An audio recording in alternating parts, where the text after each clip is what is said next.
my dad used to tell me stories about the Russian nature when we'd sit in our little, in front of this house or tenement that we lived in Shanghai while it was being occupied by the Japanese army. And we gather little twigs that were falling off the trees and build a little campfire. And we'd sit there, and my dad would tell me stories about nature. And so, in the middle of a city, in the middle of World War II, we were able to escape a little bit into another place. And so that has always stuck with me. I will never, ever forget that. And I'm over 70 years old now, so maybe memory will stick. And so I'm not going to go too much into all that stuff. Let's just go ahead and get started. I'm with the Resource Conservation District in Contra Costa County, and one of your watershed actually is part of it is in Contra Costa County. So one of my main points in making watershed presentations is it's a natural way of thinking about landscapes that doesn't get interrupted by artificial boundaries and so on. So here we have a great example of that where I think this particular watershed can bridge the gap between two counties. And in fact, our Resource Conservation District and Alameda's, we do work together quite closely. So where is the Alhambra Creek watershed? Well, this is the larger watershed we're all part of, and that's the Sacramento-San Joaquin watershed. Over 60% of the water that runs off from California runs off through this watershed, either by way of Carquinez Straits and the Golden Gate, or by way of the, the various aqueducts and various places in Santa Barbara and Los Angeles and San Diego. But 60% of all the water from running off from California comes through there. And we're there, right here where this little smiley face is, on Contra Costa, on Carquinez Straits. That's so, whoops, let me back up here. This is a map showing the earthquake faults in our area. And you can see we are between the Hayward Fault and well, it's variously known as the Diablo Fault on the other side. And that's where we are. And here's a map of our county showing the watershed boundaries. And you will notice that there's a watershed in your county which overlaps up into ours, where the Upper San Leandro and Moraga is where we are there. Okay. So I'm probably speaking to the choir here, but I feel obliged to explain what a watershed is. So if you hold your hands together, like this, and form sort of a cup. Okay, you can see the center line between your hands is the main stem of your watershed, and the various lines on your hands can be the tributaries. So it could be, you can think of a watershed as a cup collecting rainwater and draining it all to the same place. It's a really handy way to sort of visualize that. So how did we get to this where we are? Well, you have to go pretty deep. As you're probably very well versed in this, the Earth is a molten ball of stuff covered by a very thin layer of solid stuff. And this molten stuff down below there is in motion. It moves around and goes up and down and has various kinds of cells where it circulates and so on. And so that pushes the stuff that's on top around as tectonic plates, as you can see sort of crudely depicted here. Here's a map showing most of the plates that where they are now. Let me, oops, back up this here. So this is the Pacific plate, and this is the North American plate. Right now they're sliding past each other. But in the past, there was another plate. What's left of it is right here, the Juan de Fuca plate. It was sliding under California like this shows here, and it slid under California and remelted and came up as a batholith, and sat underground there for a long time and formed all the granite, which is now the Sierra Nevada. And in the course of doing that, it formed all these little folds along the way, and that became the Coast Range. So California was basically pieced together out of stuff that slammed into it for a long time and assembled the state. So, boy, this is going faster. And it wasn't doing this last night when I practiced it. I couldn't get it to automatically advance then. So anyway, so in these various folds is where the creeks developed, and that's how you end up having watersheds. And so the creeks transport water and sediment are the two main things they do, and they have a floodplain and a channel. Here's the mouth of Alhambra Creek, which is ours, and this is what it looks like now. And this is, boy, this is what it looked like in the 30s. And you can see where there's that mud flat out there. Well, now it's solid ground, and so we've been building up sediment ever since. And the way that, let me just,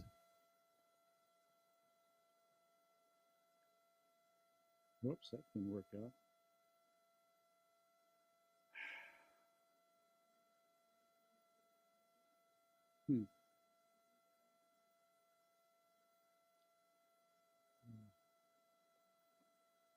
I had an upgrade on my operating system, and so now the, see if it'll work. Oh boy, all right.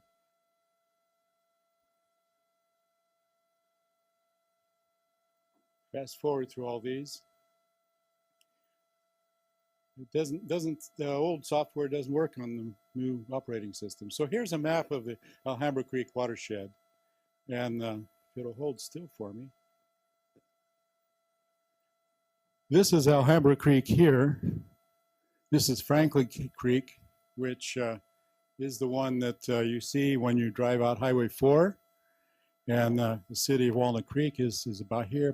Martinez is over there. And so this is the hydrologic cycle, which I'm sure you're all familiar with, water evaporating, condensing, and flowing down. And as it flows down, it collects in watersheds. And so here's a little diagram showing how that all works out. Okay, here's a map of the watersheds in the United States. There's a lot of them. Everybody lives in a watershed, even the people in the Mojave Desert. They live in a watershed. The Mojave River disappears into the sand, but it's still a watershed. So they don't necessarily all go to the ocean. Okay, now, boy, I don't know. Now we're seeing all this all over again. All right. Okay. Boy. Okay, software glitch here. Sorry about that. Okay. We've been through all this already. Come on, computer.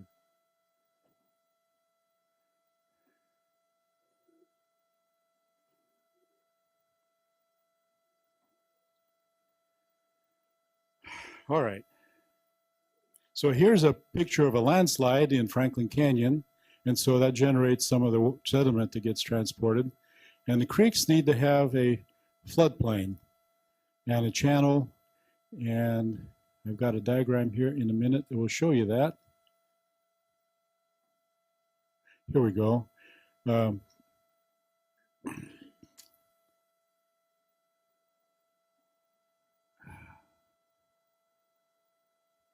Okay.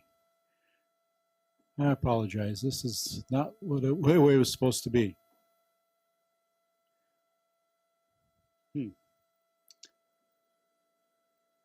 All right, I'll just stop. Okay, so a creek needs to have several components. It has the channel, which is generally sized in this part of the world for a flood that happens on average every couple of years. And then above the channel and on both sides of it, or sometimes just on one side, it has a floodplain where if there's a flood bigger than the kind that happens every couple of years, the water has someplace to go. And then beyond that, you've got the upperlands above there. And so the entire area of the floodplain, including the channel, is generally considered to be the riparian zone, or the part of the creek, the part of the land which is on either side of the flowing stream. If any kind of justice in the world, we'll see this in this slide here. Start from current slide. Ah, there it is. Look fast. So the floodplain allows the stream to spread out. And one of the things that happens a lot of times is that people build on floodplains. And so then they don't want the creek to flood their property or to wash away their property. So they armor the creek. And when that happens, the creek tends to cut down rather than go from side to side. And so you end up with highly incised channels, like the top of the creek bed is up over there. There's some people who were mapping one of our creeks using GPS technology. And here it shows a kind of a progression that can happen. If that occurs, then the creek just basically cuts down.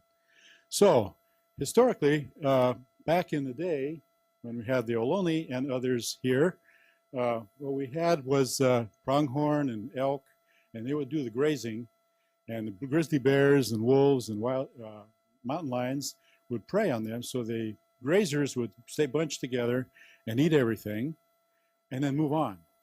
And the predators helped them to stay bunched together. And once they eat everything, and they move to the next place. So what would happen is, on average, a particular piece of property would be grazed for a week or so, maybe less, and then would be left to regrow itself later on. Well, what happened later, once the Europeans showed up, is the predators were gone. The elk and pronghorn were mostly gone. So now we have cattle. They were on the land pretty much all the time. And so the land did not have time to recover. And the various European annual grasses came in, and they're more adapted to that sort of a thing than the natives are. And so they tended to crowd out the natives. So these are some of the effects of all that. The native grasses have much deeper roots and tend to hold the soil a lot better rather than the other ones. So we kept going, and so now we started channelizing to try to prevent this from happening. This is Martinez in the 20s. You can tell kind of from the cars. It's Main Street. So that happened a good bit as a result of all these changes. Building on the floodplain, plus causing the peak flows to be greater, and now it has stopped advancing automatically. That is remarkable. Okay, let's see what it does now. Okay. All right. Ha! Okay, here's Castro Street on a normal time, and here's Castro Street during the, I think it was 97. You can see there was a little standing wave there. All right. Yeah, it is 97. Okay, good. So, in the last 20 years or so, I had to update this. I first did this 10 years ago. So I had to make that into well, now it's doing itself. Okay. We're starting to get a little more knowledge of what's going on. One of the key elements has been trying to understand how creeks work, and a really important piece of that work was being done in the Bay Area. There's an example of it over here with the historical ecology being done in the Alameda Creek watershed. Here's some of that same work that's being done in Napa watershed, where they're finding out that a lot of times the tributary creeks didn't actually reach the main stems. They would come out of their little side canyons and sink into the ground and find their way to the main stems as groundwater.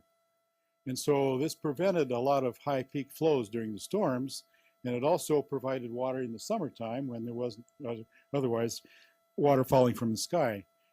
And so what we did a lot of times is we built in those places, and then we've connected those side streams to the main channels. And so now we've done a couple of things. One of them, we made the peak flows higher, and the other one, there's less groundwater now to supply the main stems in the summertime. One thing I just would like to pass around is we made an atlas of the watersheds in our county, and you can we'll take a look at that while we're at it. One of the famous things about Alhambra watershed is that we have this urban legend of the Alhambra creek monkey. It is a fact that a circus did have its headquarters in Alhambra Valley. And I've seen the circus and I've seen the elephant. And the story is that these monkeys escaped from the circus and they now live in the riparian area of the watershed. Well, you know, it's got its own website, so it's got to be true, right? And there's a new, relatively new brew pub. It's only been there a couple of years, right on the banks of Alhambra Creek, called the Creek Monkey. So you can sit in that brew pub, have a nice selection of draft beers from different places, look out the window, and watch the beavers that live in the creek down below there. So you can do that. This is a historic picture of Martinez. This was, ships would come up into the straits and sit there in the fresh water, and the fresh water would help to eliminate the worms and the barnacles that were eating the wooden ships, because they weren't adapted to fresh water. And also the sediment coming down from the gold mining would help to sort of scour the ships a little bit. Here is a restoration project that Mike is a big player in. This is a Martinez Adult School where we laid back the bank and restored a lot of native vegetation. This next picture shows what it looked like. Oh, wow, they're still working on it. There's Mike with the loppers cutting off a willow stake. As you probably know, if you cut a piece of willow, stick it in the ground, keep it wet, it'll grow. And so we did that. You can see that little row of them there.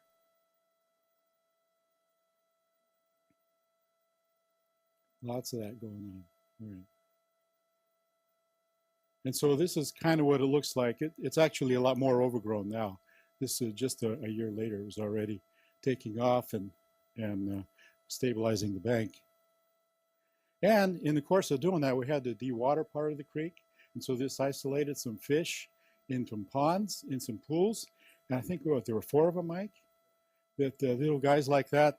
Now, you can't tell if those are resident rainbow trout or steelhead without analyzing the isotopic composition of the bones in their ears, which the fish don't really like that. So we don't really know for sure whether these were resident or steelhead. But anyway, they were there.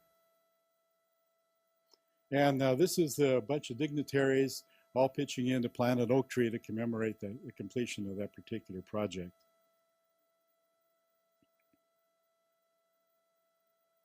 Okay. This, the chief of staff of Gail Okema, who was our supervisor, county supervisor, was very helpful in getting us to do a lot of these restoration projects. And he passed away kind of in the middle of all that. So his family planted this oak tree, this valley oak, in Strensel Meadow, which was a meadow that was actually farmed by John Muir's father-in-law. And so that oak tree now is about 20 feet tall. And the grandchildren come out there to celebrate Grandpa's birthday. And his wife tells me that she goes out there and sits by the tree from time to time and gets a measure of peace. There's Gail digging the hole. She was the one who's instructing all of us how to do all this stuff. So I think I'm going to stop now because this thing has had a mind of its own and it's gone someplace I hadn't really intended to go. But anyway, this shows you a flood that occurred at the high school, junior high, or I mean the adult school. And right now, this school district is, this is an Indian acorn grinding rock in our watershed. Just a bunch of dignitaries, including my wife in the middle there in the red sweater. Here's the kids doing water quality sampling in the creek. And this is one of the primo denizens you want in your creek. If you have those guys in your creek, it's in pretty good shape. This is downtown Martinez after a project we did there where they built the channel too big, and you can see the creek is making it adjustments to it. Here's a weed warrior from Strensel Meadow, Jamie Manasco. And Strensel Meadow is one of those places where we're trying to reverse this process of piping the creek to the side creek to the main creek, we actually found out that we can, just driving a bunch of fence posts in the channel, we can collect enough stuff washing down to back up the water, spread it out, drop the sediment there, and replenish the groundwater. Very low-tech solution. It just, you know, I think about $10 a piece for these stakes, or maybe less if you really hunt for the bargains. And use one of those pipes with the weight on it called the mother-in-law, you know, and bang them down in there, and wait for next year, and it starts to happen for you. Okay, with that, I think I probably have used my time quite a bit, so I'm going to go ahead and stop. If anybody has any questions, I'd be glad to entertain them.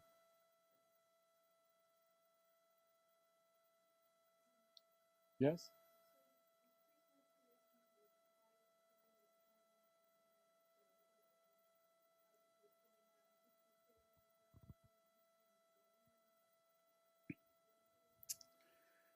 Yeah.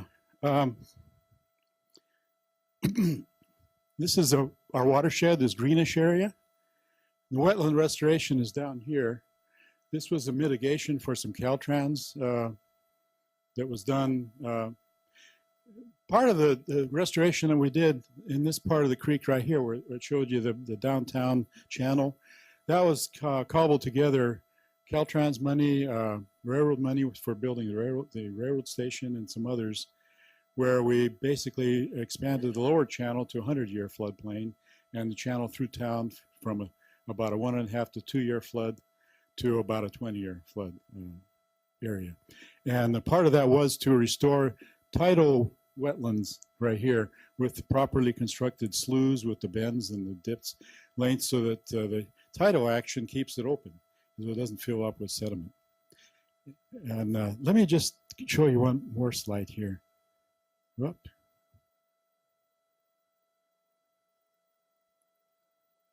Oh, God, this is an animation. I was going to show you the process we went through to develop our watershed plan.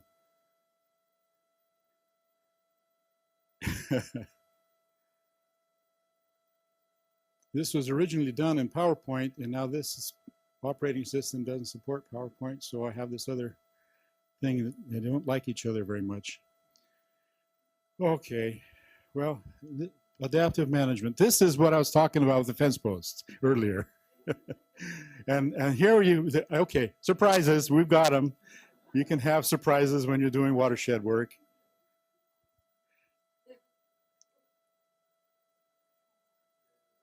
And here's my wife and I 10 years ago celebrating a planting day in Strensel Meadow. And here's a picture of our watershed.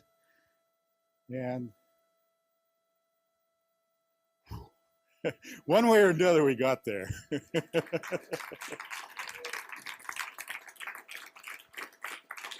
Mike, you had a question?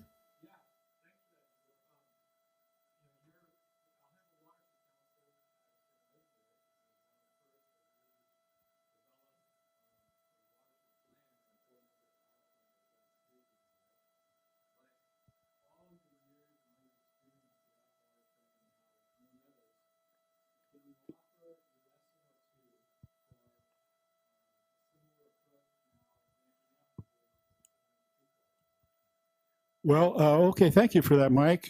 This is sort of the collection of stuff that process developed.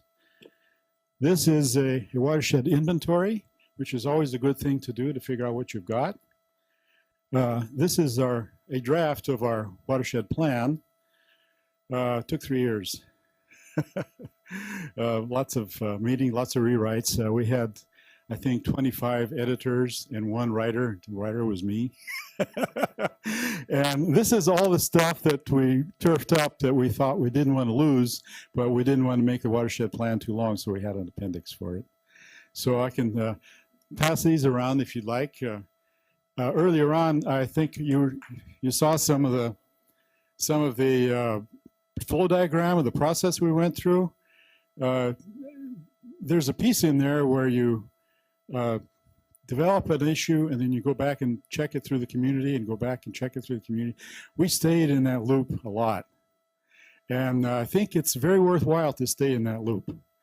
As long as it is appropriate, because if you resolve those issues in there, rather than getting all the way through, getting it all published, and then getting the issues, it seems like you're treading water, but you're really making some really serious progress at that point.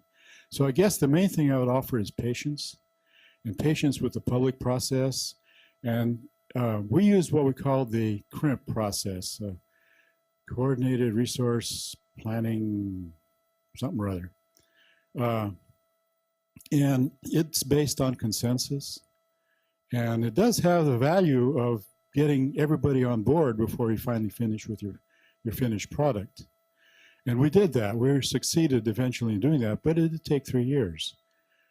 It is vulnerable, though, to being torpedoed. That if there are people in the group who are involved in the process who don't want it to succeed, they can indeed torpedo it. This has happened.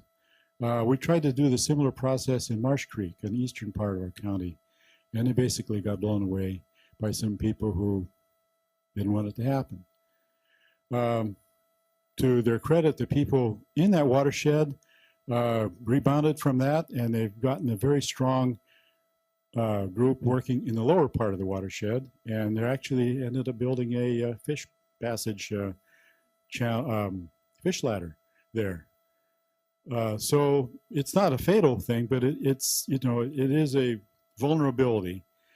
It also greatly depends on a very highly skilled facilitator or facilitators. I think we went through 4. They just burned out on us. It's just tough. But so it's a tough process, and it can be short. It can be shot down. But I think in Marsh Creek, if we'd had a little bit more skill in a facilitator role, we may have been able to salvage that one. So it's a very skill-intensive, luck-intensive, if you will, process to make that happen.